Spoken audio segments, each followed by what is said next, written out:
भगवान जहाँ तैयारी करिए सी खराब हो बिल्कुल नुहे।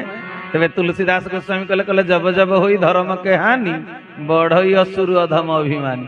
धर्मर हानि हेले असुर मान संख्या बढ़ी जाए। तेरे कथाटा कौन जना पड़ला ना जिते बेले भगवान मृत संतान धर्म पालन करे नाही से अधर्मरु राक्षस मानकर सृष्टि हुए। हरि हरि बोला कौन बुझीगला ना नाई अधर्मरु राक्षस मानकर सृष्टि हुए।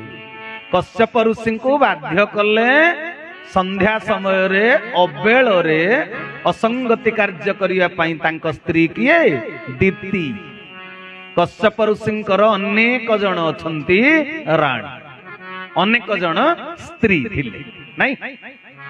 पशु माने कोथुरु जन्म हेले तांकर जने मा थिले नहीं। दिति अदिति एमती अनेक अछंती तांकर कयादु बिनता ये कश्यप ऋषिंकर सब स्त्री काठारु किए जन्म नहीं चंती। तेनु सजन वृंद ये दिति जेते बेले असमय रे प्रेम निवेदन कले दैहिक संपर्क रक्षा करिया पई सेटा धर्म हैला ना अधर्म हैला अबेलाटा अधर्म हैला।